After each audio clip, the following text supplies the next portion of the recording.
Vete, kako se z aplikacijo pa Da, upravljati. je vse krmiliti energijo. Ja. Ja, res je.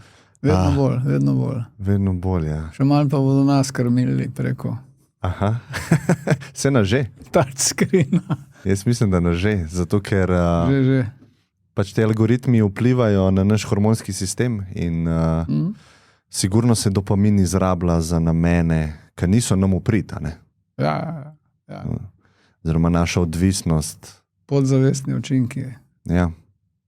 V bistvu, to je moja, 10 let sem se s tem ukvarjal, ne? Res? Aha. Z uporabniško izkušnjo na ekranih, ne? Ok. In če imaš cilj, da uporabnika zadržiš čim dlje časa pri ekranu, moraš uporabiti pristope, ki so zasvoljivi, ne? Ja, seveda, to so specialni prijemi, sodobni prijemi. Ja. Kako ste pa vi prišli do te pozicije, kjer ste zdaj, ne? Predsednik uprave nuklearke? Ne več. Ampak recimo. Že eno leto ne, no. Ja, kako sem prišel do te pozicije, zdaj tako, če bi iskreno povedal, bi rekel, da sem se kar upiral, no. Temu naslovu, tej poziciji. Tako da sem prestal na to, kar po precej truda tistih, ki so bili zainteresirani, da me pripeljejo na to pozicijo. V končnici sem pristal. Zdaj, če me vprašate, zakaj sem pristal pa pristal zato, ker sem videl, da so v paraleli s tem z mano se pojavljajo, takrat, za moje razumevanje, ljudje oziroma figure, ki niso ne vem kaj obetali. Za področje, v katerem sem pač deloval, to je jedrska energija ali pa nekje začetek obratovanja jedrske elektrarne Krško.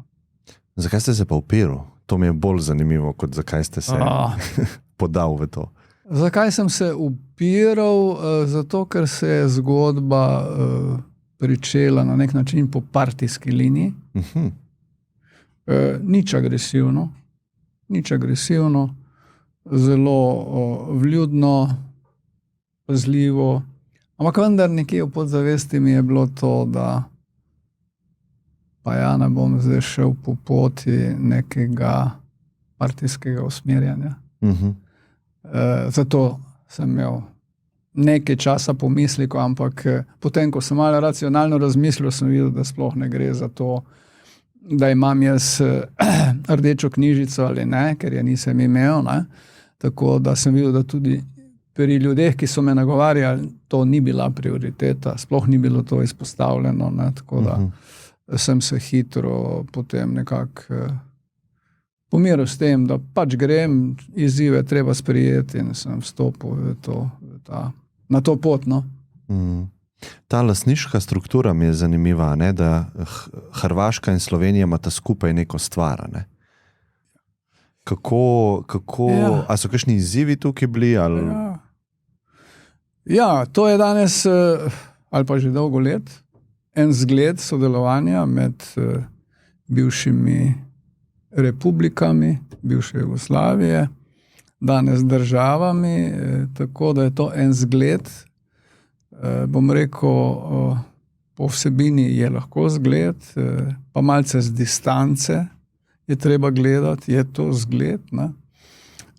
V sami igri, v samem odnosu so pa seveda stvari bile in še vedno so mnogokrat težke. Težke zato, ker kljub temu, da gre pri obeh za na videz isti interes, krovni interes je visoko razpoložljiva elektrarna, ki proizvaja električno energijo, enako vredno v korist enega in drugega, ne. Enakovredno je 50-50. Enakovredno 50-50, tudi to je del tega malo težjega odnosa, ne, ker je malo španovi, kot se reče, 50-50, ne. Bolj poznamo, da nekdo vodi 51, 49, 30, 70, tako karkoli, ne. Tle pa 50-50 po principu bratskega sodelovanja, še takrat v bivši Jugoslaviji. Tako je ta odnos nastal. Hotel sem to reči, ne glede na to ključno vsebino, skupnega interesa, so še tako rekoč stranski interesi, ki pa niso vedno enaki. Ne. Recimo, vsaka stran ima svoj interes, koliko njihove industrije bo sodelovalo, koliko podjetij bo podpiralo obratovanje takega objekta, ne. In tu nastajajo seveda različni interesi, vsak skuša nekako malce promovirati svoje, pa tudi druga, recimo drobna razhajanja prihajajo. Sistem odločanja je veliko težji, ne. Čim imate temeljni princip odločanja soglasje o vseh zadevah, ključnih zadevah, potem to ni ravno enostavno, ne. Ker je pač treba doseči soglasje, sicer ni odločitve, ne. Čeprav po meddržavni pogodbi in družbeni pogodbi Jedrske elektrarne Krško je zapisano, da lahko predsednik uprave v nekih ključnih situacijah tudi sam odloči, ne. Sam odloči, sprejme odločitev, predvsem, če gre za vprašanje jedrske varnosti, se pravi varnosti obratovanja, če gre za nek ključni, torej gospodarski interes, da ne pride do oškodovanja podjetja in tako naprej. Vendar, takoj, ko sprejme to torej odločitev, ne, tako je zapisano v pogodbi, mora sam sebe dati na zatožno klop, da je sprejel to odločitev.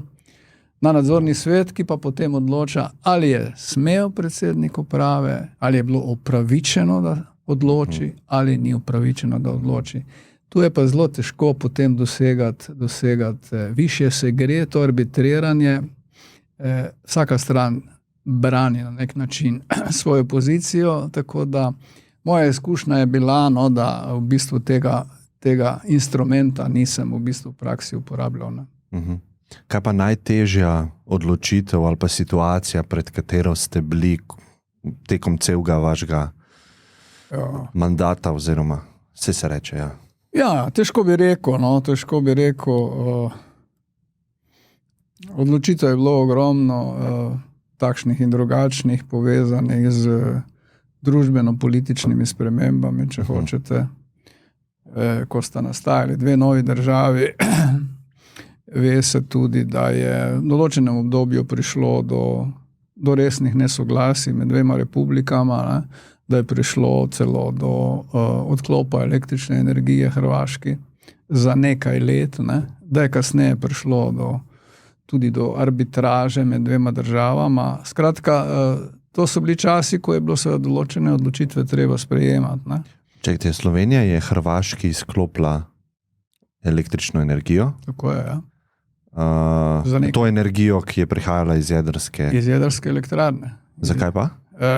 Torej, prišlo je predvsem do nesoglasij iz naslova plačevanja obveznosti, plačevanja tekočih obveznosti obratovanja ali, če hočete, električne energije, pokrivanja stroškov. Ne. Ena stran je zagovarjala, da nekaj je upravičeno, druga, da nekaj ni upravičeno. Ne. Jedrska elektrarna Krško je bila takrat ravno na točki sprejemanja večjih investicijskih odločitev, tam leta 2000, ne, in seveda tudi tu je prihajalo do nesoglasij. Ne.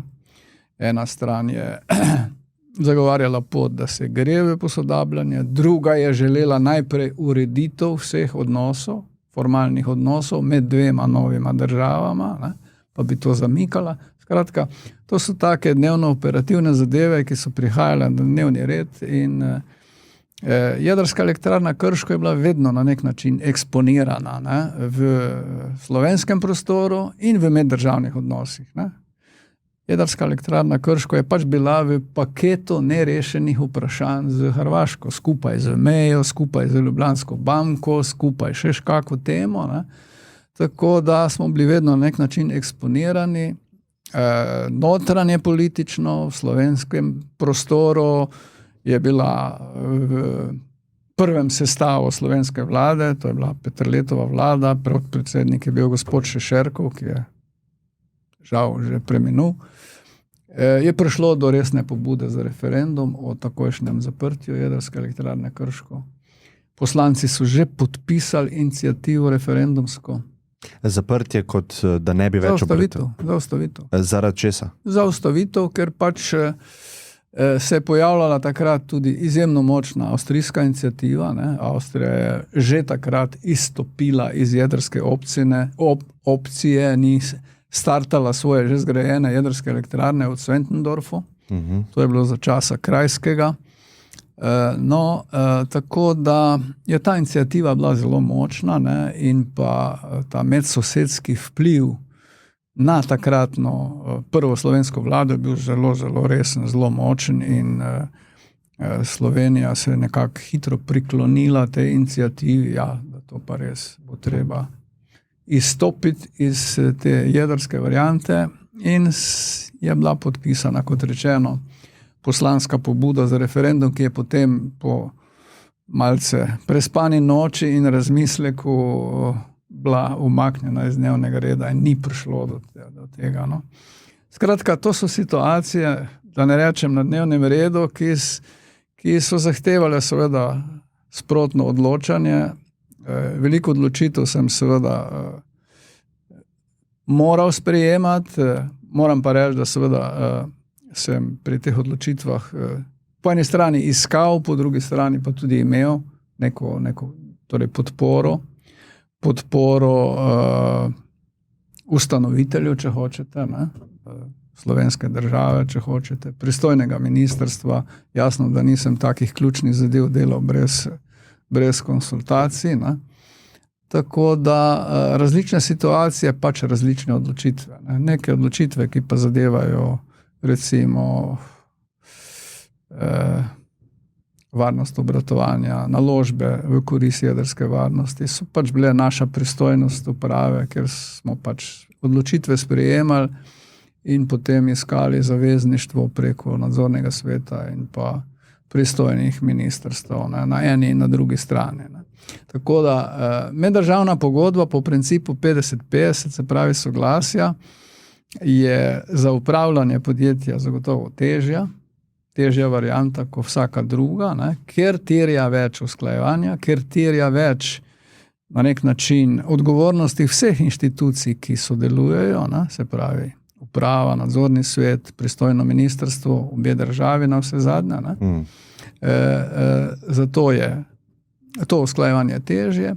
Vendar, zdaj, če bi potegnil črto, odkar je bil dosežen renoviran, torej meddržavni dogovor, to je bilo leta 2003, je ta odnos zelo lepo tekel. Zelo lepo tekel. Iz same zgodovine se je ena in druga stran zelo veliko naučila, predvsem kar se tiče discipline pokrivanja obveznosti, ker tudi Slovenija ni bila ravno vzorna pri pokrivanju obveznosti. Ampak ta šola teh zapletov, ki je bila pred letom 2000, je bila koristna za obe strani. Tako da mi smo vstopili v nov odnos z izjemno odgovornim obnašanjem enega in drugega lastnika, ene in druge države. In jedrska elektrarna Krško je bila modernizirana, zelo solidno vodena, vzdrževana in podprta z potrebnimi finančnimi in delovnimi viri. Koliko je pa pomembna v bistvu jedrska elektrarna za Slovenijo? Kakšen delež električne energije se uporablja iz tam? Zdaj tako, če gledamo vse slovensko proizvodnjo električne energije, jedrska elektrarna Krško od te vse proizvodne v Sloveniji proizvede blizu na meji 40%. To je seveda veliko. Treba je takoj povedati, da polovico te proizvodnje pripada po meddržavni pogodbi hrvaški strani. Se pravi polovica, vendar kakorkoli, tudi ta polovica je za Slovenijo izjemno pomembna. Je na nek način steber zanesljive oskrbe v Sloveniji in tudi steber zanesljivosti elektroenergetskega sistema. Torej, visokonapetostno omrežje, elektroenergetski sistem potrebuje po eni strani čvrste stebre proizvodnje, po drugi strani potrebuje tudi močne proizvodne enote, ki vzdržujejo napetostne razmere v sistemu. Ne. In to jedrska elektrarna je, ne samo za Slovenijo, ampak pomeni to za celo regijo širšo. Ne. Slovenija, Hrvaška in še širše okolje. Ne. Če nastopi v povezanem elektroenergetskem sistemu neka krizna situacija, potem je obratovanje Krškega izjemno pomembno. Ne. Kako bi vi meni razložili, kako deluje jedrska elektrarna na splošno? Ja. Pa recimo, da sem star 5 let. Ja, torej, za proizvodnjo električne energije pač potrebujete vir energije, ne? Ki bo v končnici zavrtel nek stroj, ki proizvaja električno energijo. Temu stroju pravimo električni generator. Ne? Prav, rabimo energijo, da ustvarimo malo več energije. Ne več, ampak da neko bazično, primarno energijo pretvorimo v mehansko rotirajočo, torej termodinamično energijo, ki vrti turbino in stroj, torej generator. Sam moram več energije proizvesti, kot sem jo uporabil za... Ja, izkoristek je vedno torej, takšen ali drugačen, ne? Ampak potrebujete vir, no? In vir je lahko torej, vodni tok, reka, vir je lahko veter, sodobni časi, vetrnice, je veter vir, sonce je sonce vir, lahko je pa jedrska energija vir, ne? Lahko je plin vir, lahko je nafta vir, lahko je premog vir. No in jedrska elektrarna ima za svoj primarni vir, torej uran, lastnosti, fizikalne lastnosti urana so te, da je uran nestabilen, na nek način nestabilen element, ki ga lahko cepite v procesu verižne reakcije v reaktorju. Ob teh cepitvah atomov urana pa seveda se sprošča izjemno velika energija. Izjemno velika energija, ki je najprej toplotna energija, potem energija pare, potem mehanska energija turbine in v končnici električna energija. Ne? To je zaporedje ali to so vsi različni...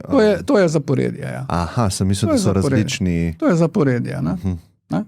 Jedrska energija, cepitev se pravi, urana, najprej je urana, toplota. Sproščanje toplotne energije, pretvorba te toplotne energije v paro, para se vodi na turbino, ta vrti turbino in pa seveda na isti osi električni generator in na sponkah električnega generatorja imate izhod električne energije na prenosno omrežje, ki se prenaša v našem konkretnem primeru po 2 daljnovodih v Zagreb, enem daljnovodu proti Mariboru, v drugem proti Ljubljani. Zakaj pa ne uporabljamo recimo tega načina za proizvodno 100% potreb po energiji? Ja, poglejte, pač vsaka država ima nek energetski koncept ali neko energetsko politiko, ki ni samo politika, je tudi odraz nekih naravnih danosti. Ne? Slovenija ima zelo dobre danosti, kar se tiče hidroenergije, se pravi vodnih virov, ne? In uspešno izkorišča te vodne vire. Približno 1/3 električne energije je proizvedena na temelju vodnih virov, se pravi Drava, Soča, Sava, to so ključni vodni viri v Sloveniji, ne? In te Slovenija s pridom izkorišča, kar je zelo, zelo optimalno. Še ni izkoristila vseh virov. Zadnji projekti, ki so se zgodili, so bile hidroelektrarne na spodnji Savi, še vedno čakamo na izgradnjo Mokric na spodnji Savi, še vedno čakamo na izgradnjo hidroelektrarn na srednji Savi. Skratka, hidropotencial je zelo pomemben vir za Slovenijo. Neka druga dežela takih naravnih danosti morda nima, ne? Morda nima in se mora pač navezati na druge vire. Ne? Slovenija je tudi imela v preteklosti, še vedno izkopava premog, ne? Tako da je del električne energije proizvajala na temelju premoga kot vira, primarnega vira energije. To je Velenjski bazen danes z obratovanjem enot Šoštanja. Tako da približno 1/3 električne energije je proizvedena na temelju klasičnih fosilnih goriv v Sloveniji. Ne? Torej premoga. Ne? In recimo 1/3 od leta 81, ko smo vstopili v obratovanje na temelju jedrske energije. Ne? Tako da Slovenija danes ima eno solidno, razumno mešanico virov, ne? Vodna energija, termo, fosilna goriva in pa jedrska energija, in v zadnjih 10 letih vstopa korak po koraku v ospredje tudi recimo temu nov vir, obnovljivi viri, sončna energija in pa vetrna energija. Vetrna energija v Sloveniji je zelo šibka, v nekaterih deželah ob Severnem morju, recimo Danska, Nemčija, izjemno pomemben vir, v Sloveniji pa skromne so tudi danosti, vendar se pričakuje, da bo tudi ta vir nekako pridobil na teži, tako da zadnji trendi seveda so, kar se tiče elektroenergetske oskrbe, opuščanje fosilnih goriv iz enega velikega razloga, to je globalno segrevanje ozračja in pa podnebne spremembe, ne, ki nastajajo zaradi pretiranega izpuščanja toplogrednih plinov v ozračje. In seveda tudi Slovenija sledi politiki, ki je nastavljena, da se vplivi izpustov zmanjšajo čim prej in se seveda z enim velikim ciljem, da se to segrevanje zaustavi, da se stabilizira, ne, da se neutralizira. Ne. Zakaj je ta mešanica pomembna različnih virov? Ker jaz si tako nekako predstavljam, najdemo tehnološko najboljšo rešitev, najboljši vir in v bistvu samo to uporabljamo. Zakaj bi mogli mešati 3 različne, ali pa premog je sploh problematičen zaradi ozračja? Različna obdobja, ne? V neki zgodovini, vzemimo 50 let, no, so v ospredje postavila posamezne vire. Ne? Posamezne vire, ki so bili tisti čas ekonomsko zelo atraktivni. Ne? Kateri so pa to bili, lahko narediva neko časovnico? Bilo je obdobje premoga, seveda, ne?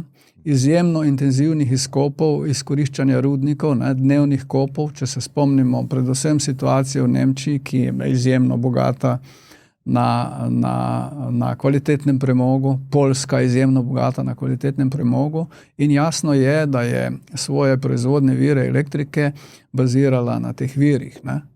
Zelo intenzivno, zelo odločno. Ne? Neka druga dežela, recimo Norveška, je izjemno bogata na vodnih virih. Ne? Če greste na Norveško, boste videli, da slapovi iz vsakega hriba tečejo. Ne? Skratka, izjemno bogata in Norveška proizvaja 90% električne energije na temelju hidropotencijala, se pravi vodnih virov. Ne? To so naravne danosti. Ne? To se tudi tretira kot obnovljiv vir? Obnovljiv, absolutno. Nič ne onesnažuje okolja? Nič. Mogoče samo kakšne živali imajo težave, zajezimo? Zagotovo. Ja. Recimo, je prizadeta biotska raznovrstnost, narava do neke mere degradira, ne? Ampak kljub temu, ne, je to vedno prevlada, torej nek interes, ne, širši družbeni interes prevlada in jasno, da Norveška je izkoristila vse te vire v glavnem. Ne. Tako da je zakaj mešanica, jasno da, ne, zakaj se je Jugoslavija odločila za jedrsko energijo. Bila so, torej, leta oziroma obdobje 70. leta, zgodba se je začela v 60. letih prejšnjega stoletja, potem 70. leta, ne, ko je bila nekako z deklaracijo ameriškega predsednika Roosevelta deklarirana atomi za mir. Ne.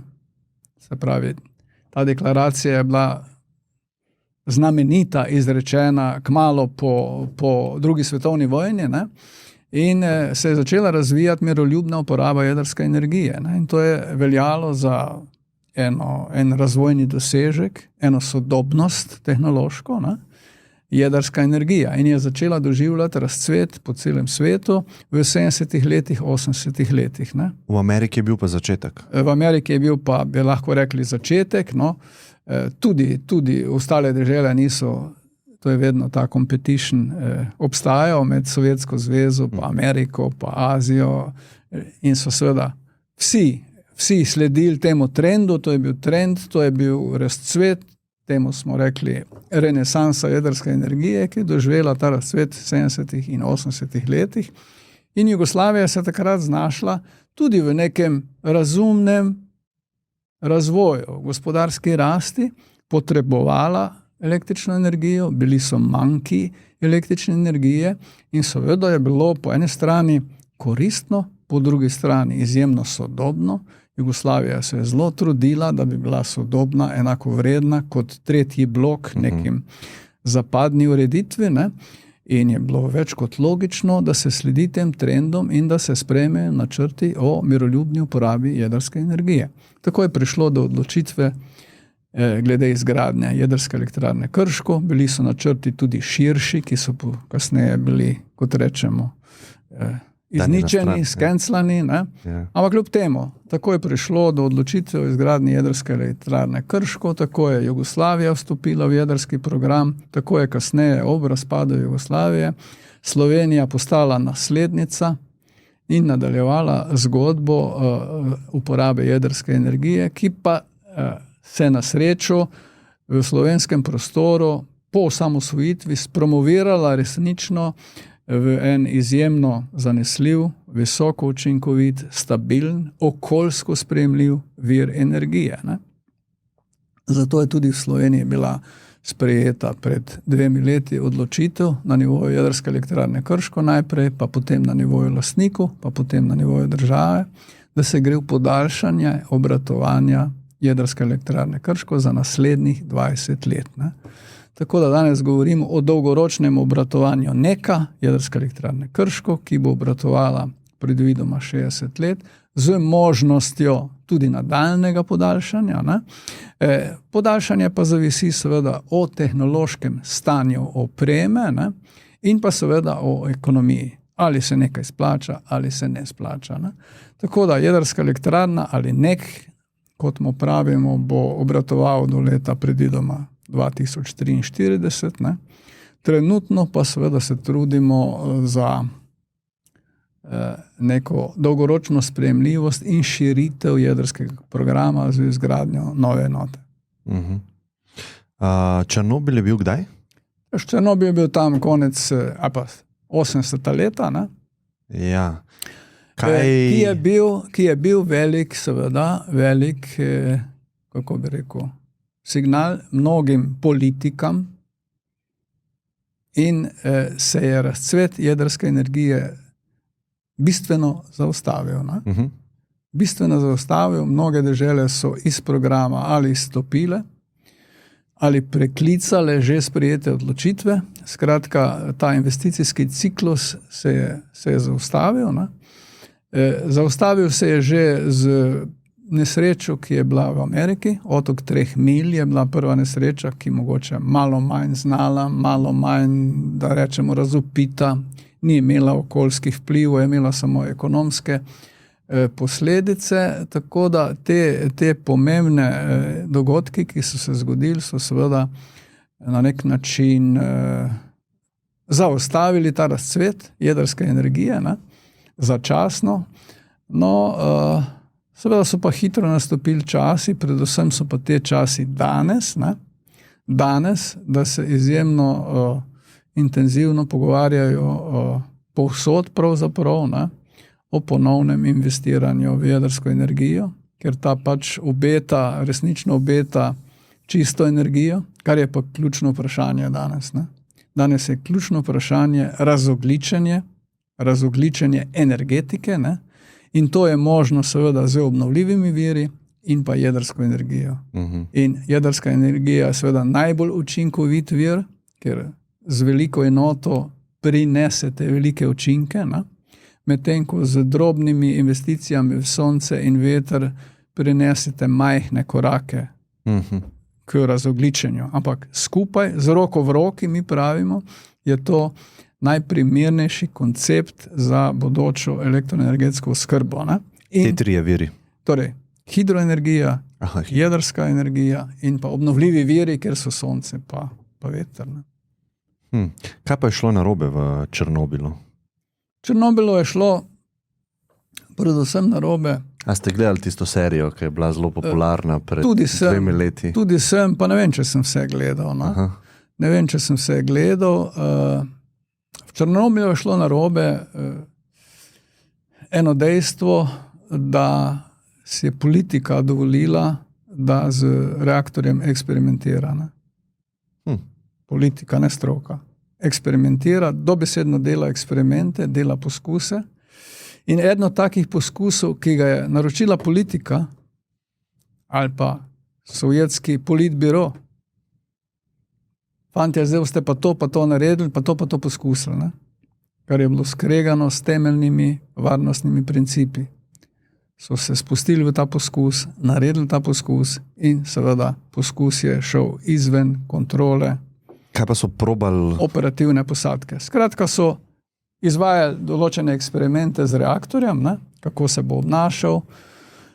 bo obnašal v nekih tranzientnih situacijah, kako se bo obnašal, če bodo na hiter, povzročili verižno reakcijo. Skratka, poskuse, ki enostavno so nesprejemljivi. Prvič so nesprejemljivi, da se za njih odloči neka politika, brez da respektira strokovne poglede. Drugič, reaktor, na katerem so to počeli, je bil na meji sprejemljivosti. Projekt sam, dizajn reaktorja je bil nekonzervativen, mi pravimo. Nekonzervativen.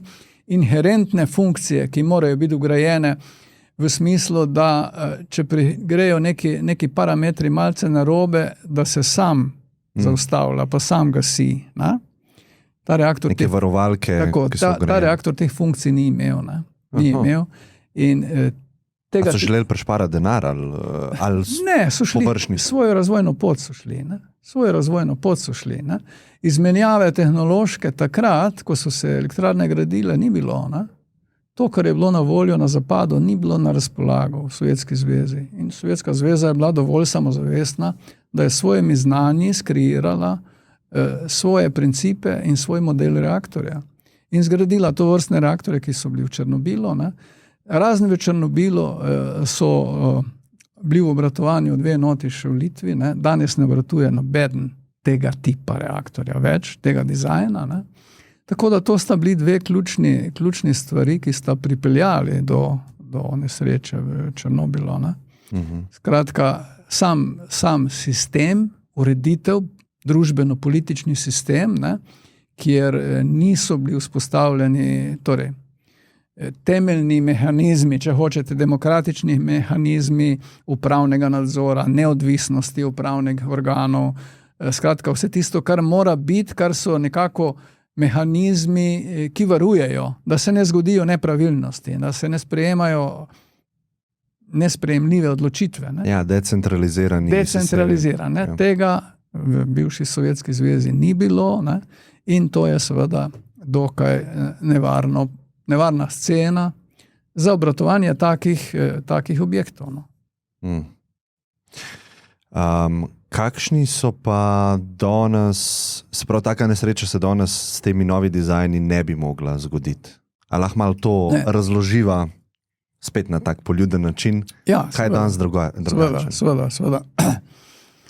Bom prvo temeljni princip povedal. Tisto, kar je tipično za jedrsko industrijo, mi imenujemo jedrska industrija, so vse, kar je povezano z obratovanjem in eksploatacijo jedrske energije, se pravi jedrske elektrarne,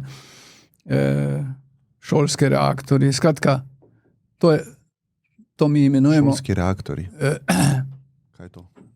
Recimo, Slovenija ima 3 reaktorja v Podgorici.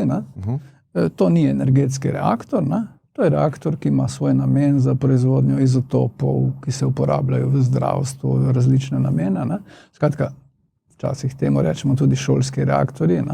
Zdaj sem noter govoril v mikrofon. Reaktorji šolski tudi zato, ker se uporabljajo za usposabljanje posadk.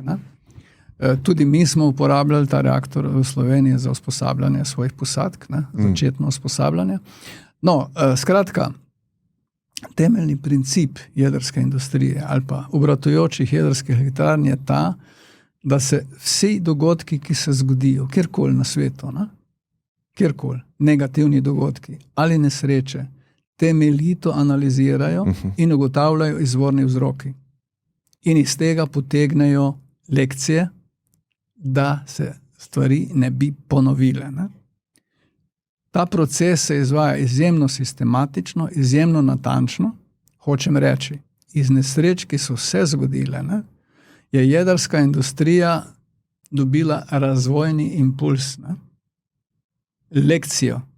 Razvojni impuls z nadgradnjo obstoječih elektrarn in nadgradnjo rešitev novih elektrarn, da se tak scenarij ne bi več ponovil. To je temeljni princip.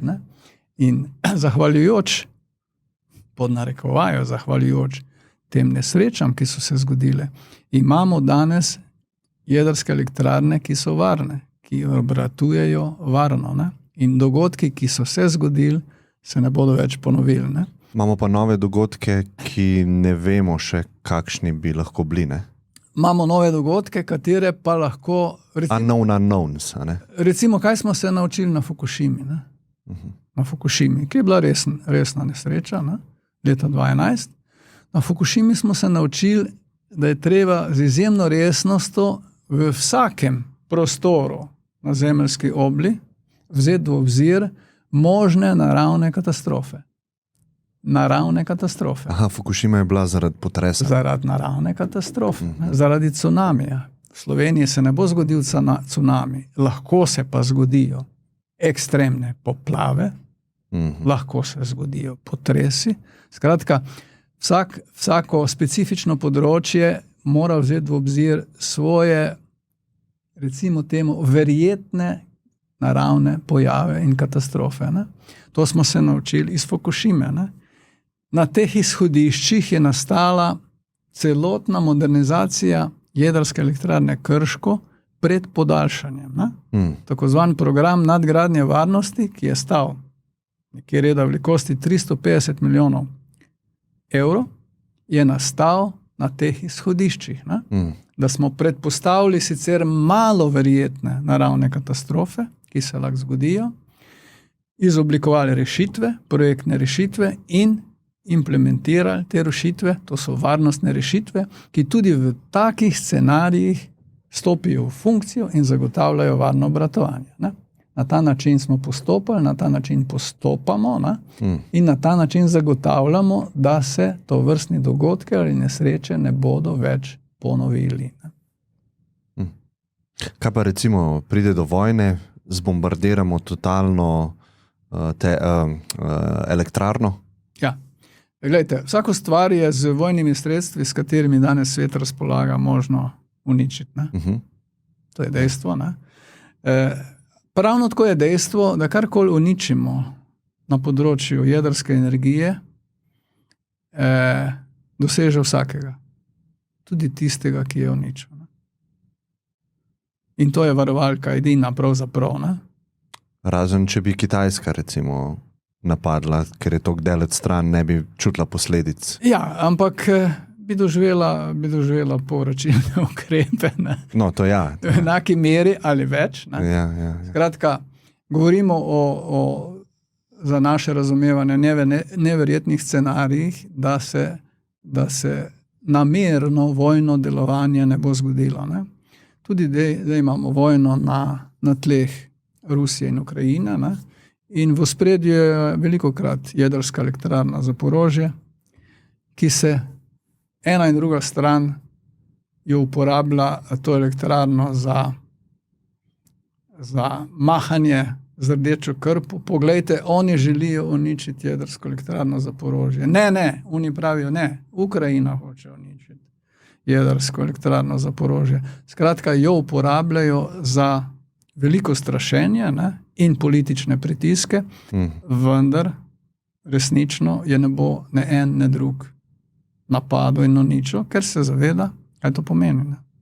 Kaj recimo to pomeni? Sej moje vprašanje je tako zelo direktno. Za njih to pomeni enake posledice za Rusijo, no, sej posledice, kakšne so. In za Ukrajino. Ne. To pomeni širjenje radioaktivnih materialov, ne, zaradi namernega delovanja, ne, in seveda v to težko verjeti, da se bo nekdo spustil, da se bom spustil jaz ali vi, če se zavedam, da uničujem sam sebe. Ko sva govorila o 50. pa 60. letih, pa razcvet jedrske energije kot vira, ne? Koliko je pa povezave s tem, ker nekaj sem bral sploh tekom hladne vojne, ne, da širjenje ali pa deljenje informacij o jedrskih elektrarnah ni bilo toliko zaželjeno, zato ker obstaja samo par korakov do jedrskega orožja. Ne. Se pravi, nekdo, ki zna narediti jedrsko elektrarno, koliko dodatnega znanja pa virov pa resursov potrebuje, da naredi jedrsko orožje? Koliko sta blizu te dve tehnologiji? Te dve tehnologiji nista povezani. Nista povezani. Ne? Nekdo, ki ima jedrsko elektrarno, z samo jedrsko elektrarno ne bo naredil jedrskega orožja. Ne? Nekdo, ki hoče seveda ustvariti, imeti svoje jedrsko orožje, potem mora vzpostaviti posebne zmogljivosti za bogatenje urana, ne? In proizvesti visoko obogaten uran. To pomeni, da ima material z izjemno intenzivno cepitvijo, nekontrolirano verižno reakcijo. Ne? Jedrske elektrarne imajo mejo obogatitve tega urana, zgornja meja je 5%. Ne? To je meja, ki jo predpisuje Mednarodna agencija za atomsko energijo. Vse države, ki danes obratujejo jedrske elektrarne, so pod strogim nadzorom Jedrske agencije za atomsko energijo, so zavezane članice Mednarodne agencije. Agencija je torej veja Združenih narodov, ne? Tako da vse države so članice in se zavezujejo k omejitvam, ki so postavljene. Tudi glede jedrskega goriva, samega režima obratovanja jedrske elektrarne, nadzora nad jedrskim materialom. Ne? Mednarodna agencija za atomsko energijo vodi svojo evidenco nadzora nad jedrskim materialom do, da rečem, grama natančno. Ne? Do grama natančno ve, kje so skladiščeni jedrski materiali v Krškem. In tako za vsak objekt, jedrski objekt v svetu. Ne? Se pravi, ta nadzor je izjemno strikten. Članice so se s tem strinjali, so zavezane k spoštovanju pravil, ne?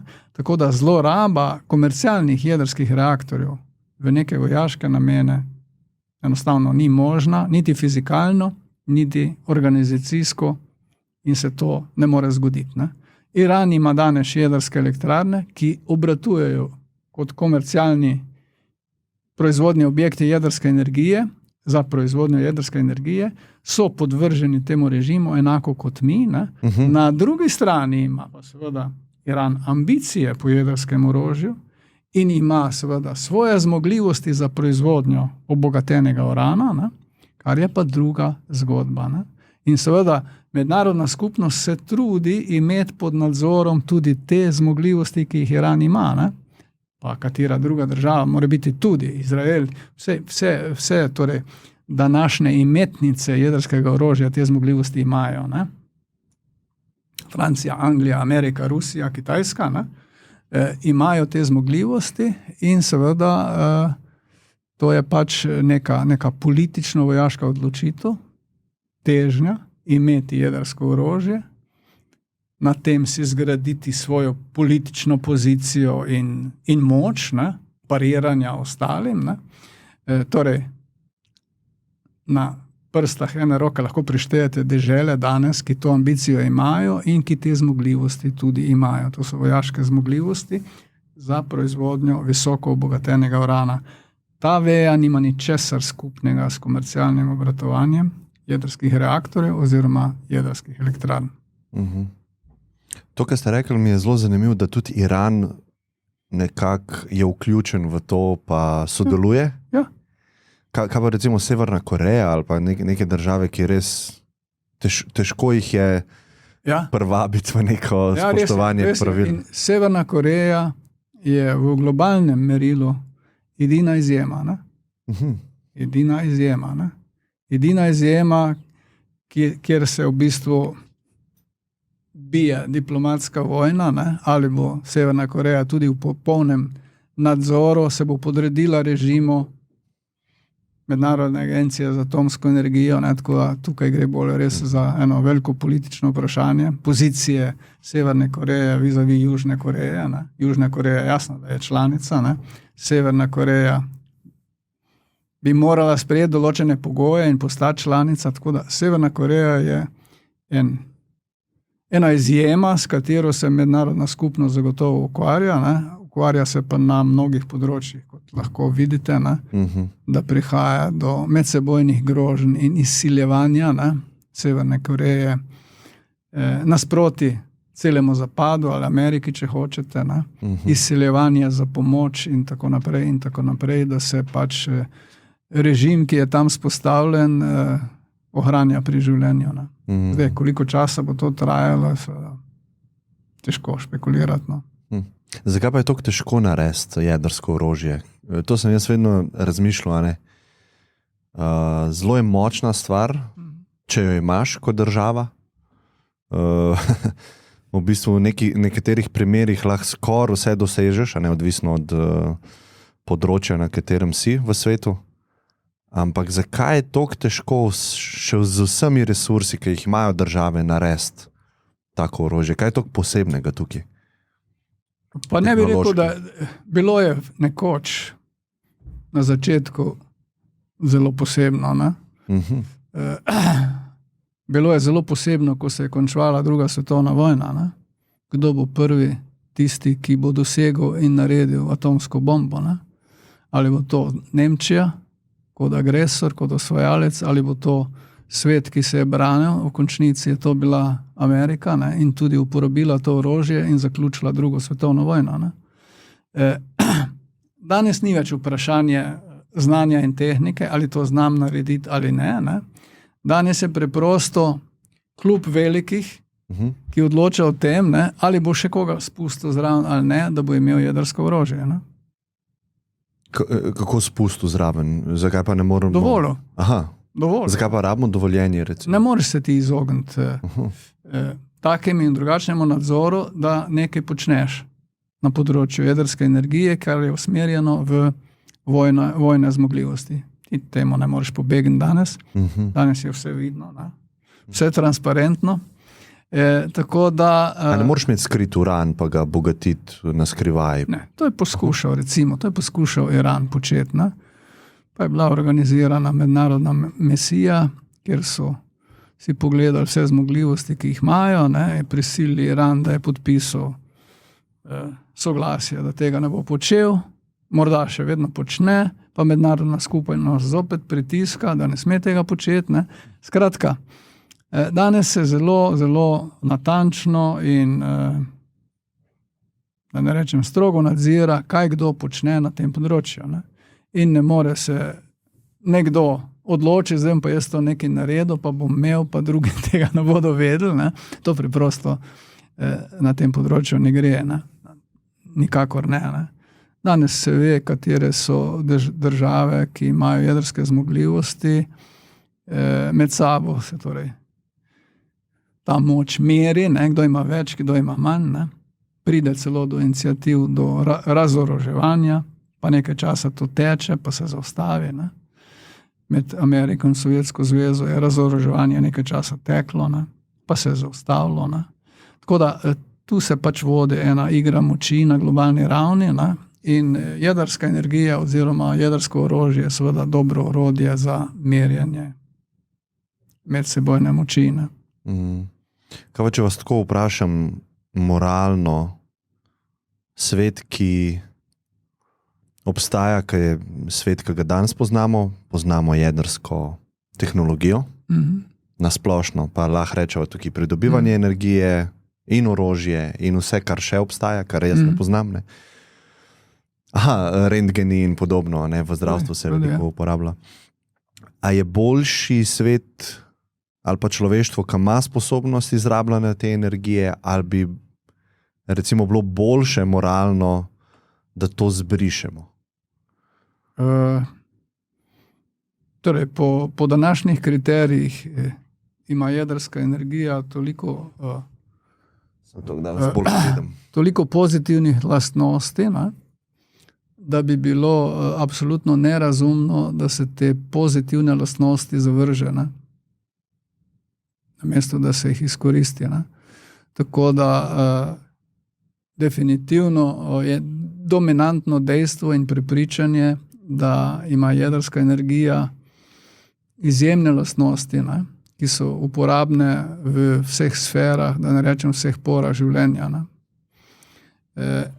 Od zdravstva do proizvodne električne energije, v druge namene, v industrijskih procesih. Ne. Tako da miroljubna raba jedrske energije je eno področje, ki ga seveda ne bi smeli mešati z oboroževanjem. Ne. To sta dve povsem ločeni veji, ne, ki nimata neke skupne poti, ne, se ne prepletata med sabo. Ne. Miroljubna uporaba jedrske energije je po našem prepričanju del rešitve, glede na izzive, s katerimi se soočamo. To je predvsem globalno segrevanje, ne, ki ga ne bo možno rešiti zgolj z obnovljivimi viri. Ne. To se danes dokazuje. Ne. Lahko jedrska energija veliko doprinese na tem področju. Ne. Zato je tudi, vsaj na področju energetike, danes ena zelo čvrsta zaveza, da se zmogljivosti proizvodnje električne energije povečajo, ne, na temelju jedrske energije, in te stvari se dogajajo, ne. Ponekod bolj intenzivno, drugod manj, ne, predvsem v azijskem prostoru zelo intenzivno. Ne. Na zapadu, torej zapadna Evropa, manj, je bolj, kako bi rekel, zabetonirana na nekih okopih in skuša najti druge rešitve. Ne. Vendar se te rešitve ne kažejo kot zadostne. Ne. Najbolj ambiciozno je v alternativno rešitev razogljičenja vstopila Nemčija, ne, ki se je odločila, da bo opustila uporabo premoga, fosilnih goriv, in da bo opustila uporabo jedrske energije. Ne. In bo svoje razogljičenje energetskega sektorja izvedla samo na temelju obnovljivih virov. Ne. To se danes pri njih dokazuje kot neuspešen scenarij. Ne. Neuspešen vsled tega, ker obnovljivi viri so nestanovitni viri. Nestanovitni pa pomeni, da so na voljo takrat, ko so naravne razmere, ko sije sonce, ko piha veter, in niso na voljo takrat, ko tega ni. Ne. Potrebe pa obstajajo. Skratka, ob obnovljivih virih morate imeti še eno bazo proizvodnje, ki kompenzira te oscilacije, te manjke. Ne. To pa lahko seveda kompenzirate na čisti način z jedrsko energijo, ki je razpoložljiva 24 ur, 7 dni v tednu, 360 dni v leto. Ne. Razpoložljiva in ni odvisna od vremenskih razmer. Ne. Se pravi, da lahko izjemno veliko doprinese k tej globalni ambiciji in zavezi, da bomo razogljičili energetiko. Ne. Do leta 2050 naj bi dosegli ničelno polucijo CO2, ki nastaja zaradi izgorevanja fosilnih goriv. Ne. To je velika, velika ambicija, zelo ambiciozen načrt in ga ne bo možno izpeljati samo z obnovljivimi viri. Ne. Zato je jedrska energija tako pomembna, da gre paralelno, da vstopi v reševanje tega ključnega problema. Ne. Razen tega, ne, jedrska energija na dolgi rok zagotavlja cenovno vzdržnost, ne, razumno ceno električne energije za industrijo in potrošnike, medtem ko druge kombinacije tega seveda ne zagotavljajo. Ne. Obstajajo drugi scenariji, ne. Obstajajo, vendar so veliko dražje. Ne. Ker če pri obnovljivih virih presežete nek odstotek delež v mešanici, ne, potem so potrebne vedno večje investicije v elektroenergetskem sistemu in distribuciji, da transformirajo to nestanovitnost v neko sprejemljivo obliko stalne razpoložljivosti električne energije. Ne. In rastejo investicije na drugi strani, ne. Čeprav navidezno, ne, so obnovljivi viri kao zastonj, ne. Ne, sonce greje, veter piha, ne. Vendar v uporabi, v masovni uporabi to rezultira kljub temu v izjemno visokih cenah električne energije. Nemčija je danes pokriva nekje recimo 70% svojih potreb z obnovljivimi viri, ima najvišje cene v Evropi. Večino česa pa imajo? Sončna? Sonce, veter. Aha, to dvoje v kombinaciji. Sonce, veter, tudi biomasa, ne? Je tudi obnovljivi vir. Imajo najvišje cene in najvišji ogljični odtis. Med najvišjimi. Skupaj s Poljsko, ki kuri premog. Zakaj Nemčija? Zato, ker nima izbire. Je prisiljena obnovljive vire kombinirati z termoelektrarnami danes na plin. Aha, na plin, ja. Na plin, ne. To je bil ruski plin. Prej je bil ruski, zdaj je to ruski sam pride iz Indije. Po drugi poti prihaja, ne? Po daljši poti pa malo več stane. Pa malo več stane, ja. Tako da enostavno se temu ne more izogniti, ne? In to je scenarij, ki mu Slovenija ne bi smela slediti in mu ne sledi. Ne? Mu ne sledi, Slovenija temu scenariju kljub temu ne sledi. To dokazuje s tem, da je podaljšala obratovanje jedrske elektrarne Krško, ne zaustavila jedrsko elektrarno Krško, tako kot je to storila Nemčija z svojimi jedrskimi elektrarnami. Koliko so jih pa imeli v Nemčiji? Oni so jih imeli reda velikosti 20, ne? In so seveda v lanskem letu zaustavili zadnje 3. Ne? Zadnje 3 in zelo, zelo plačujejo to ceno, ne? Plačujejo v smislu dodatnega kurjenja in premoga, vračajo premogovniške elektrarne nazaj in plina. Ne? Se pravi, da se na nek način sprenevedajo glede resnosti polucije, ne? Izpustov CO2. Na nek način se sprenevedajo. Ne? Sprejemajo neke deklarativne zaveze, bomo to storili, delajo drugače. Ne? Realnost verjetno pol pride. Tako, ne? Ja. In na ta način vidimo, da se svet pelje deklarativno nekaj zagotavlja, storili bomo to in rešili situacijo, v stvarnosti, v življenju pa se pelje v eno drugo smer, ki ne obeta nič dobrega v globalnem smislu. Slovenija je majhni igralec na tem zemljevidu, ne? Vendar bi naj sledila istim vzorcem kot ostali, ne? Prispevala svoj delež. Ampak glavni igralci ne sledijo temu cilju. Če gledate letne bilance, poraba oziroma izgorevanje fosilnih goriv se na letni ravni povečuje, ne zmanjšuje. V Evropi? V globalnem smislu. Samo v Evropi se verjetno... Evropa je v redu, je boljša, ne? Ampak tle so glavni igralci Kitajska, glavni igralci so Indija, ne? To so te vele sile, Brazilija, ne? Ki na veliko seveda onesnažujejo v globalnem razmerju, ne? Planet, ne? Z izgorevanjem fosilnih goriv. Ne? Zakaj pa je Nemčija šla po tej poti? Kakšen je bil odločitveni model, ki je pripeljal do točke, ki je rekla, gremo zapreti vse jedrske elektrarne? Odločitveni model je bil biti na oblasti. Storimo vse, samo da smo na oblasti. Zeleno-rdeča koalicija se je tako odločila. Aha, okoljevarstveniki so proti... Zeleno-rdeča koalicija je videla svojo možnost priti na oblast s tem, da je bil pogoj, da pride na oblast, gremo ven iz fosilnih goriv, gremo ven iz jedrske energije. To je bila ideološka platforma delovanja stranke zelenih v Nemčiji. Ampak prepričali pa so ljudi, ja, da je jedrska energija slaba. Kaj so bili pa argumenti? Prehodno v veliki meri, da. Prehodno je nemška javnost verjela tej navezi, tej koaliciji, ki je pa danes na psu. Danes nima več zaupanja javnosti. Danes se vidijo posledice.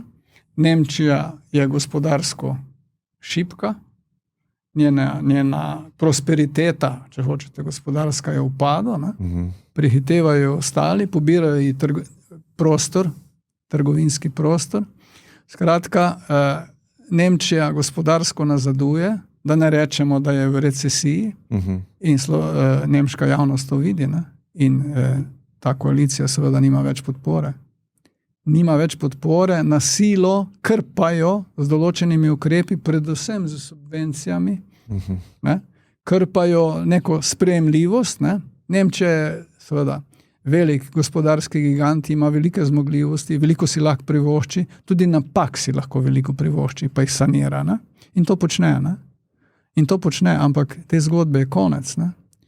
Ko ste me vprašali, kako je nastalo, kako je prišlo do tega, ne?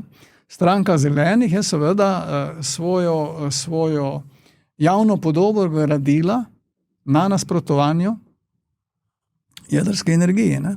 To je bil poligon, kjer so videli, da pridobivajo svoje vernike, ne? In pridobili toliko in toliko glasov na volitvah, da so bili resni igralci in postali koalicijski partnerji. Tako da cena je visoka, ampak biti na oblast oziroma priti na oblast, nobena cena ni previsoka. Ne? Ta model velja povsod. Kaj pa je argument bil, ki je prepričal javnost, da je za okolje slaba? Strašenje z jedrsko energijo. Ne? Ker jaz sem tukaj večkrat sem se z okoljevarstveniki pogovarjal, tudi o jedrski energiji, in njihov glavni problem je, ali pa argument je jedrski odpadki. Ne, to so miti. To so miti. To so miti. No, lahko to malo razširva. Ja, seveda. To so miti. Ne? Ti, ki so nasprotniki jedrske energije, operirajo v glavnem z miti, ne? Ki nimajo realne podlage. Ne? A lahko njihov argument poveva? Recimo, eden od mitov so jedrski odpadki. Ne? Silna skrb je okoli jedrskih odpadkov in skladiščenja, odlaganja jedrskih odpadkov. Silna skrb. Skrb zaradi česa? Jedrski odpadki so edini odpadki, industrijski odpadki, ki so pod absolutno kontrolo, ki absolutno nimajo nobenega vpliva na živa bitja, niti na njihovo okolje. Nobenega vpliva. Ne?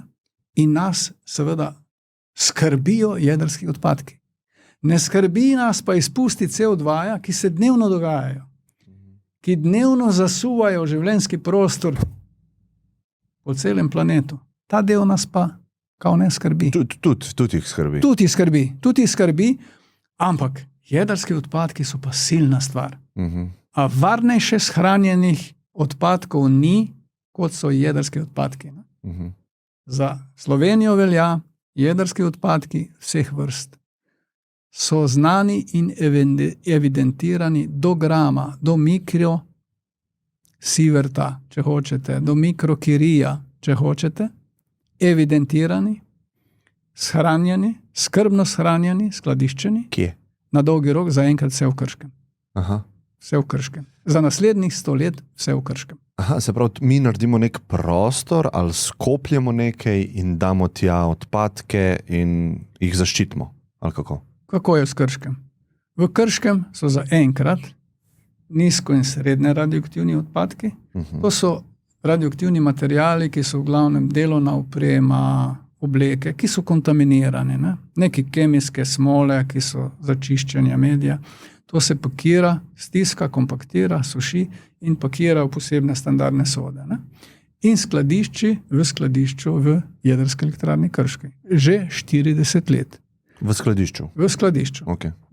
Kaj pomeni radioaktivna obleka? Lahko sam razloživa tako zelo enostavno. Radioaktivna obleka, vi imate standard, ki pravi, nekaj je radioaktivno, če dosega take in take meje radioaktivnosti. Ne?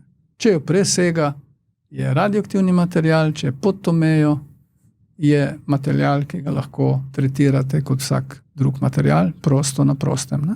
Kaj sploh je radioaktivnost, pa kakšna je posledica? Torej, ko je živo bitje v stiku s tem?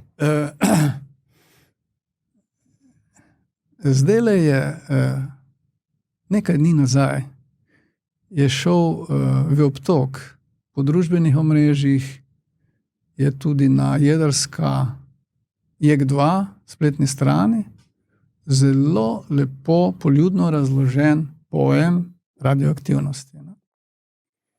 In strahov v zvezi z radioaktivnostjo. Ne? Zelo lepo in jaz res priporočam, da si ga vsak pogleda. Bomo polinkali spodaj. Da si ga vsak pogleda. Ne? Zdaj, govorimo pa seveda v parih kratkih stavkih, ne? Govorimo seveda o torej izotopih, o cepitvenih materialih, ki nastajajo v reaktorju, ne? In se preko medija hladilnega prenašajo v medij, ne? In ta medij morate kontrolirati, v končnici morate ta medij, torej recimo zamenjati, izsušiti, izdvojiti te izotope in v končnici se znajdejo v nizko in srednje radioaktivnih odpadkih. Ne? Govorimo pa o izotopih, ki sevajo radioaktivno sevanje, torej v obliki alfa delcev, v obliki beta sevanja in v obliki gama. Ne? Najbolj prodorni so gama sevalci, ne? Njih lahko zaustavite z nekim resnim ščitom svinčenim vode, vodne plasti. Ne? Beta sevalce lahko zaustavite z nekim resnim mehanskim ščitom, kot je tale miza, z listom, z svinčeno steno. Alfa sevalce lahko zaustavite z listom papirja. Kratka, različna intenzivnost sevanja, torej glede na obliko, glede na tisti izvorni izotop, v osnovi katerega nastajajo ti sevalci. To je radioaktivno sevanje. Stavimo jih lahko v paleto vseh ostalih sevanj, elektromagnetno sevanje, takšno sevanje, drugačno sevanje. Skratka, na tej paleti imamo tudi radioaktivne sevalce, ne, ki imajo seveda, ki jih je treba kontrolirati, moramo kontrolirati sami sebe, moramo kontrolirati okolju, da nismo pretirano dolgo temu izpostavljeni. Kajti danes velja resnica, ne, da pretirana izpostavljenost, prevelika doza vam ne koristi zdravje, ampak prej škoduje zdravju. Ne. Kaj se pa zgodi? Te delci v bistvu grejo čez poškodujejo vaše tkivo. Poškodujejo vaše tkivo. Tkivo pa celice. Vaše temeljne celice poškodujejo tako ali drugače. Ne? In če je ta torej, intenzivnost prevelika, seveda lahko doživite posledice take ali drugačne. Ne?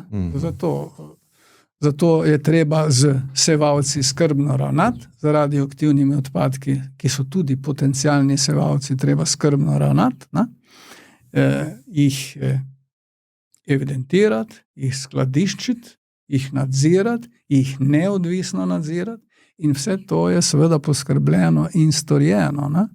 Storjeno, mi natančno vemo, kaj se bo z njimi dogajalo naslednjih 100 let. In okoljevarstvenike izjemno skrbi, kaj bo z radioaktivnimi odpadki. Čakaj, o čem se mi pogovarjamo? V stvareh, ki nimajo nobenega vpliva danes na tvoje življenje, na moje življenje in na okolje.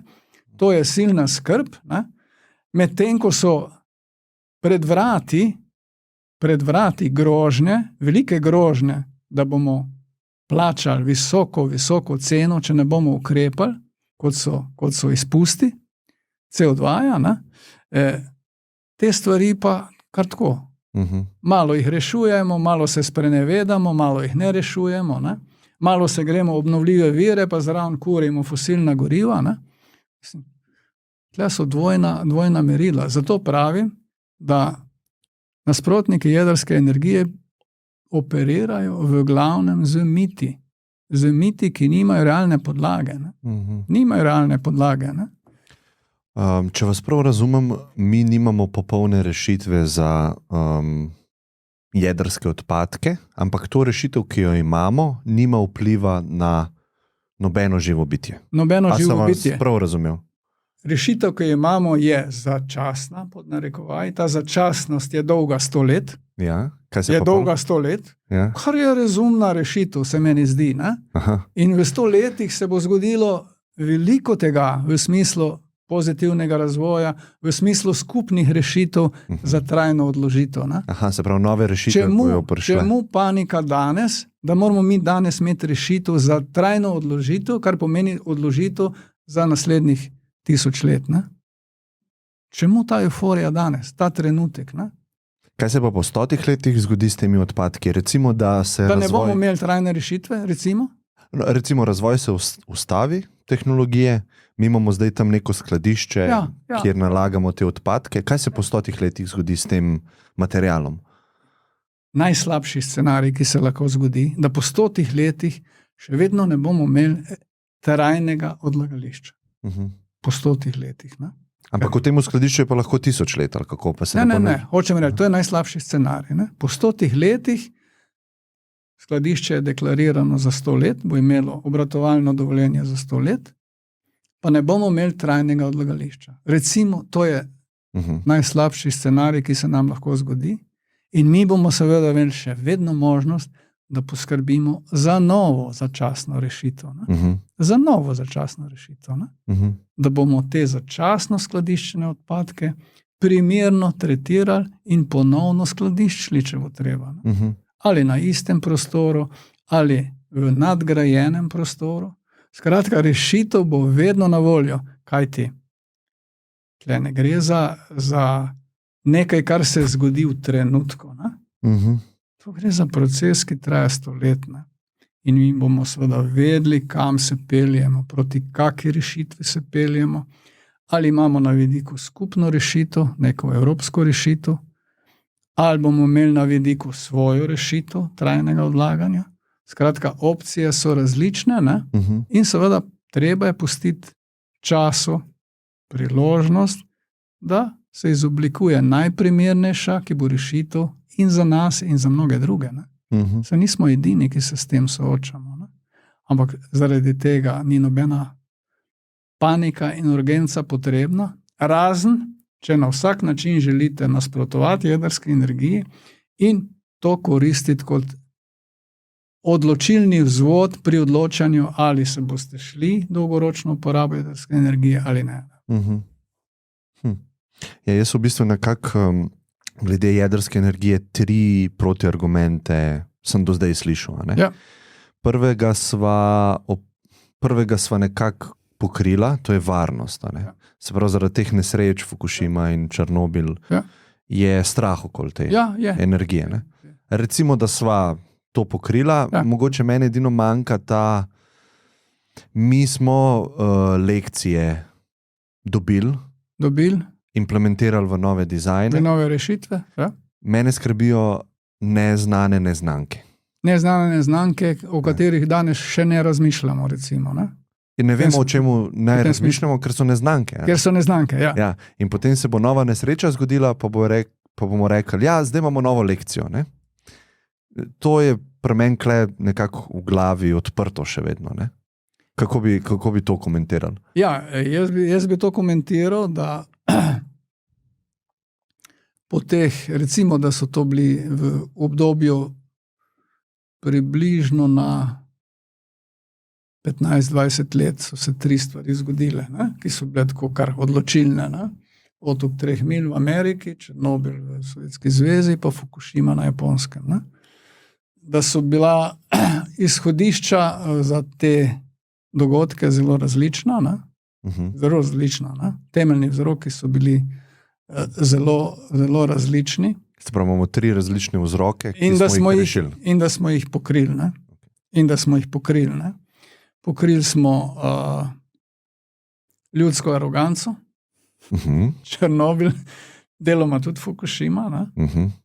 Pokrili smo zelo malo verjetne naravne katastrofe, da zginjajo reke, da se rušijo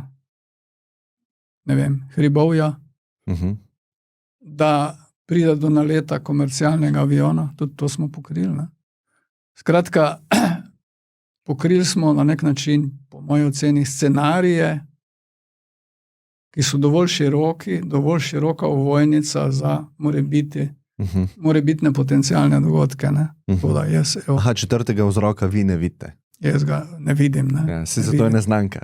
Zato je neznanka, lahko pade, ne vem, komet. Lahko pade komet. Ne? Ja. Sam pol ne vem, kaj je bolj važno. Ne? To je tudi res, ja. Kaj je bolj večja katastrofa? Ja. Ali uničenje jedrske elektrarne, ali sam komet. Ne? Ja. Verjetno sam komet. Ne? Ja, se na neki točki je po moje treba sprejeti to tveganje, ker je alternativa, če ga ne sprejmaš, slabša ja. Z danimi informacijami, ki jih imaš. Ne? Odlično. To je odličen rezon. Ne? Ja. Vsaka industrija nosi svoje tveganja. Ne? In mi moramo seveda, kar se da objektivno, ta tveganja znati vrednotiti in znati ta tveganja tudi upravljati, kot se temu reče. Ne? In jedrska industrija ni izjema. Ne? Vse se vrti okoli nekega konsenza, okoli sprejemljivih tveganj. Ne? Mi se moramo odločiti, kaj je sprejemljivo. Ali je 10⁻5 sprejemljivo, da se nekaj zgodi, ali ni sprejemljivo. Ja, ali je dovolj 10⁻10. Ja. Torej, v referendumu pa to ne šteje, ki je velik. Ne? Ja, se zato pravim. Še tako mala verjetnost je seveda dovolj, je lahko showstopper, če gremo raziskovati javno mnenje. Ne?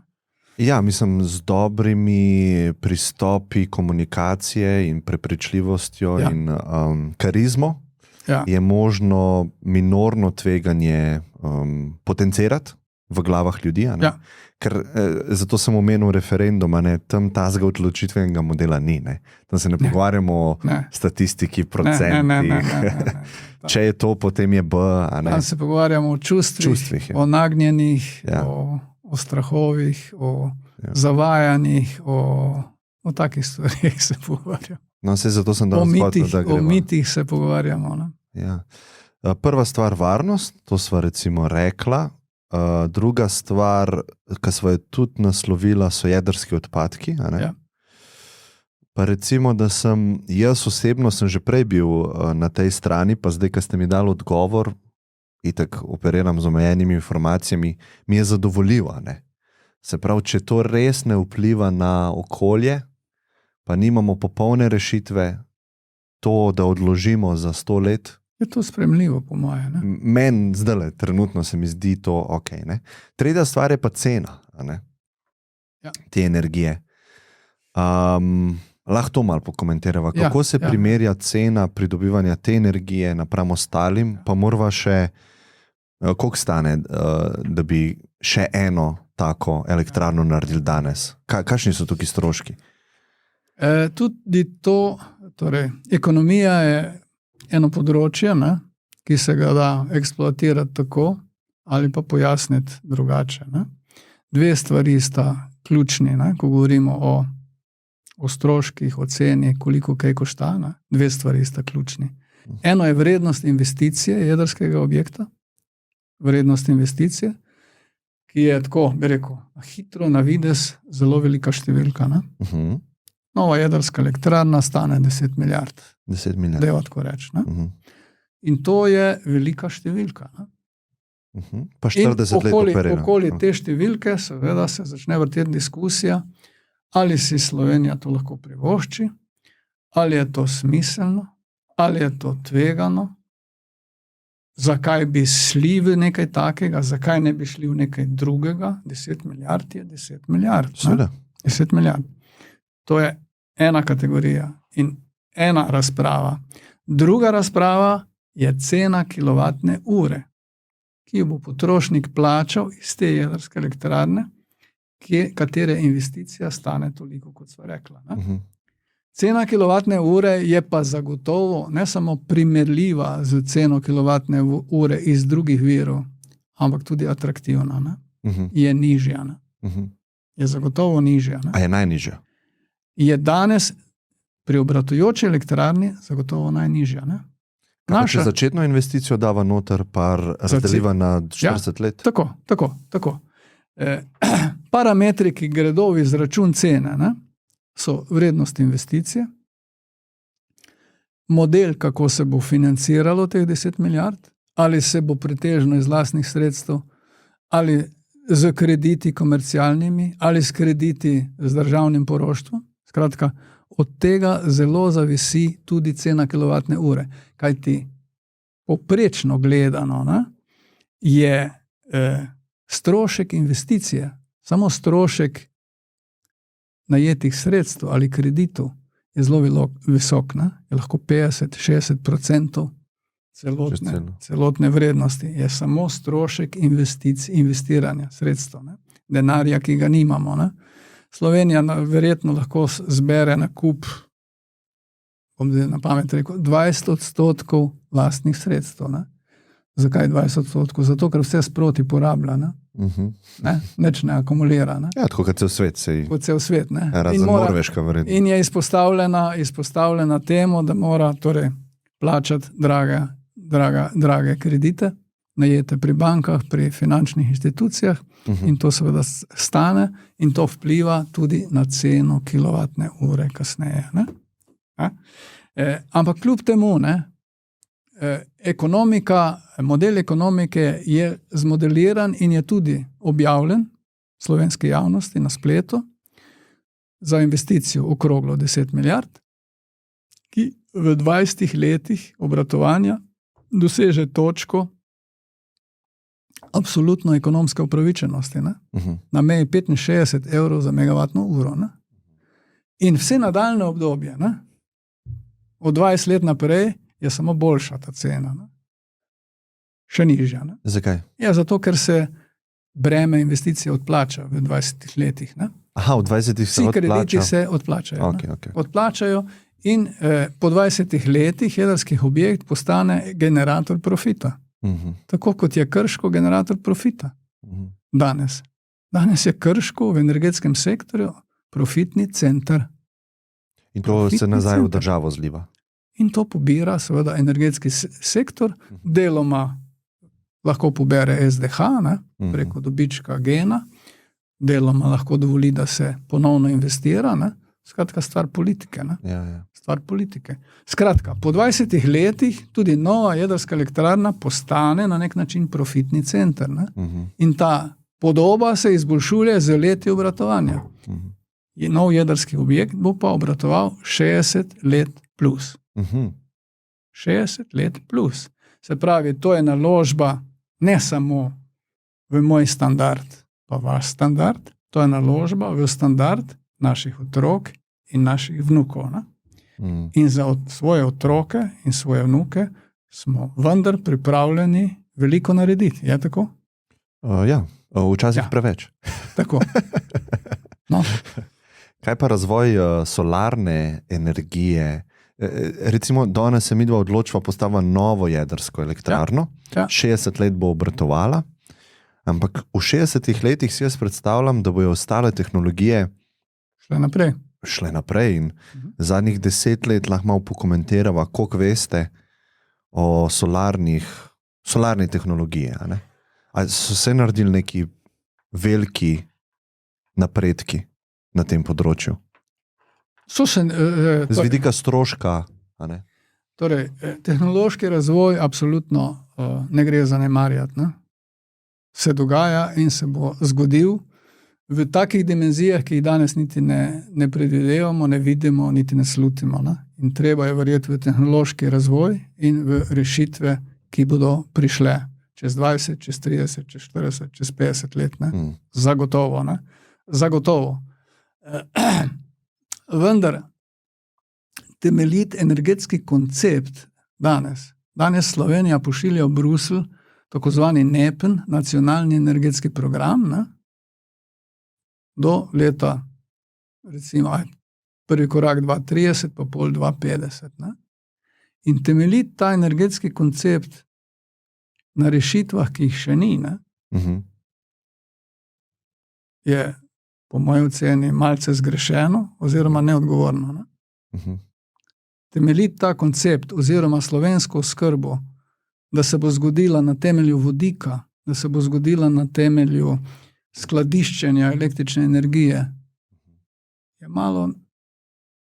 Ne bi smel biti v prvem planu. Najmanj vprašljivo. Ja. Skratka, ti moraš nek koncept graditi na rešitvah, ki so danes na voljo, ki so razpoložljive, za katere veš, da se bodo tudi razvijale, pustiš prostor tudi za tehnološke dosežke, ampak ne smeš pa si privoščiti, da boš temeljil ta svoj koncept samo na enem viru, v tem primeru na obnovljivih virih.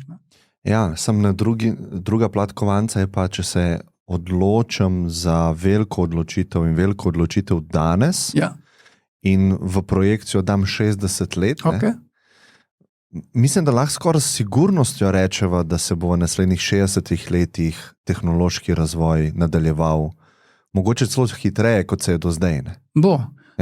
A se mi lahko privoščimo, pa verjamemo, da bo nekega dne čez 60 let energija zastonj. A se vam ne zdi to tveganje malce preveliko?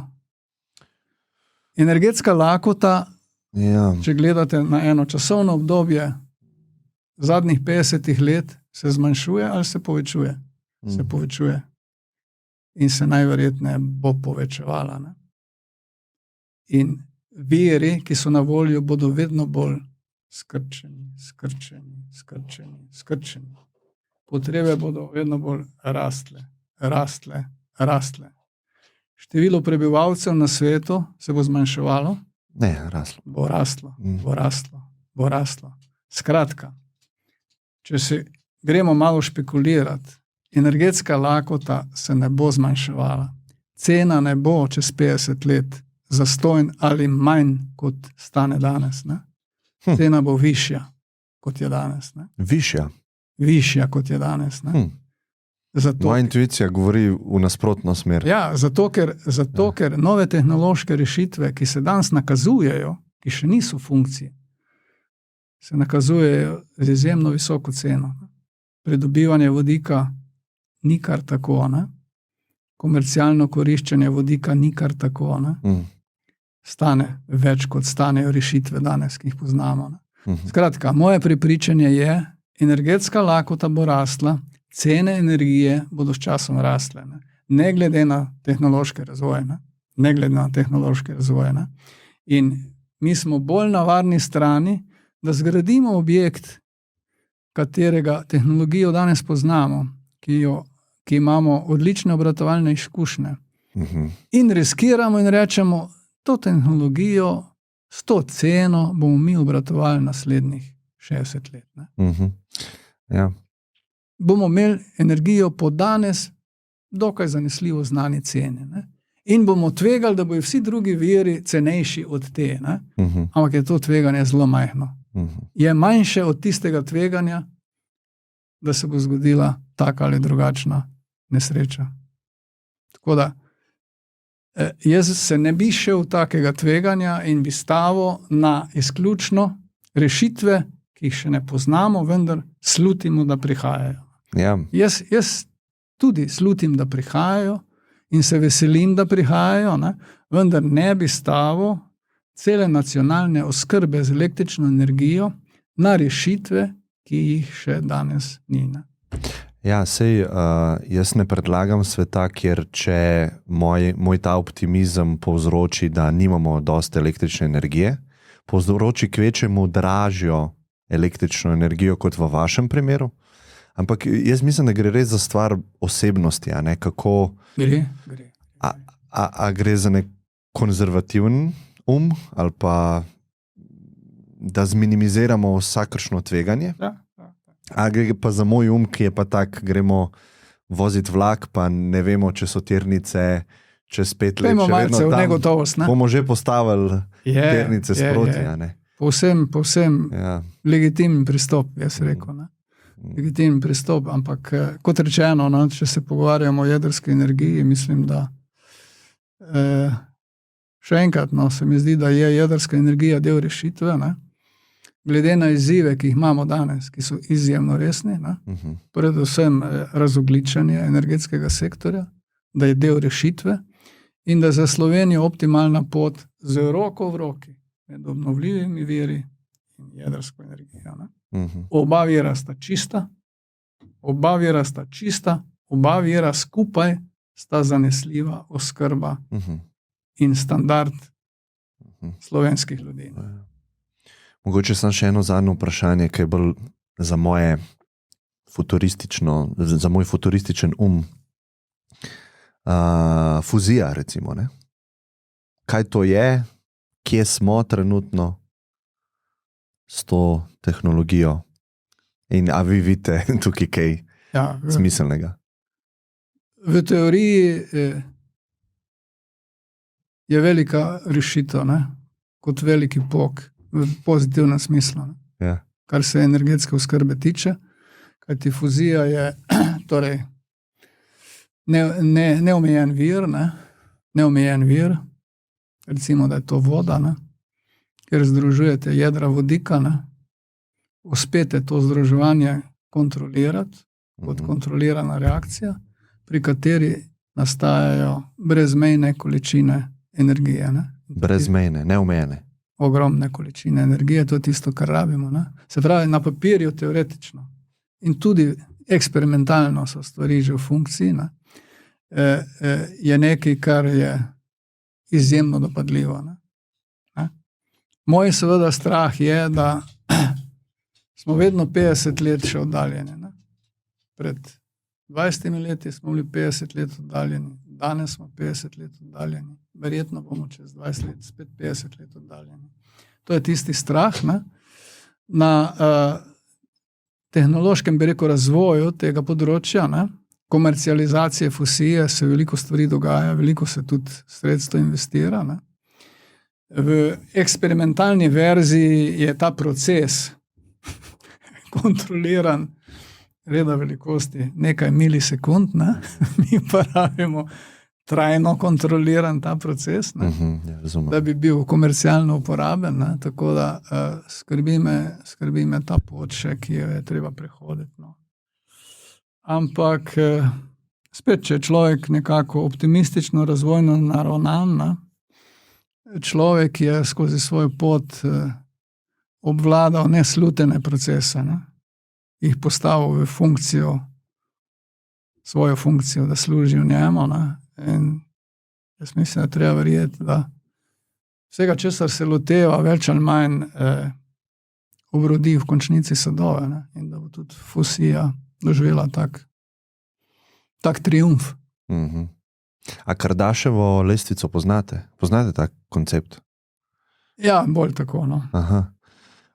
Jaz tudi bolj tako, ampak obstajajo stopnje razvoja civilizacije in ta Kardashev je opredelil to na sposobnost pridobivanja energije. Sprav civilizacije lahko rangiramo na podlagi tega. In prvi nivo je, ko zna neka civilizacija izkoristiti vire, ki so na njegovom planetu. Potem druga stopnja je osončje. Pol tretja stopnja je pa galaksija. Tako da to mi je zelo zanimivo, ker je povezan stopnja razvoja z sposobnostjo kreiranja svojega sveta pa izkoriščanja energetskih virov, ki so okoli njega, okoli tega bitja. Tako da sigurno je to zelo povezan z našim razvojem. To je strašno vznemirljivo, bi jaz rekel, neka vera v to, da je človek dejansko v stanju z svojim intelektom obvladati vse pojave, ki ga obkrožajo. Najprej globalno, vse zemeljske pojave, potem pa širše. Izjemno dopadljivo, izjemno impresivna ambicija je to. Ampak hitro se človek znajde v situaciji, pa jaz osebno se, da se kljub temu precenjujemo. Precenjujemo. Samo če gledamo globalne razmere. Mi se seveda trudimo, da sprejemamo ukrepe sicer z rahlo zamudo, pa še vedno pravočasno, ne, ki bodo ohranjali eno ravnotežje, ne, sorazmerno z rastjo prebivalstva, sorazmerno z standardom, sorazmerno z načinom življenja. Se trudimo sprejemati te ukrepe. Ne. Ampak se mi zdi, da na drugi strani si Zemlja ne dovoli, ne, da jo regulira človek, ne, ampak sama poskrbi za to regulacijo. Ne. In se na neki točki odloča, da bo zregulirala nekaj, ne? Z neko pandemijo, z nekimi naravnimi pojavi, takimi ali drugačnimi, in na hitro vzpostavlja novo ravnotežje, novo izhodišče. Ne? Ta dva koncepta se mi nekako en drugega izpodrivata. Ne? Po eni strani vera v nekaj, da smo sposobni veliko, da ne rečem vse, na drugi strani pa neka rezerva, a smo res to sposobni. Ne? Jaz se absolutno strinjam, da v tej točki smo izredno mehni, ampak nekako pa verjamem v ta skoraj neomejen potencial človeškega uma, da naredi nekaj posebnega v tem vesolju. Ne? Smo vsi na istem, no. Razmisleku bi jaz rekel. No. Hvala vam, ker ste z mano bili pripravljeni govoriti o tem.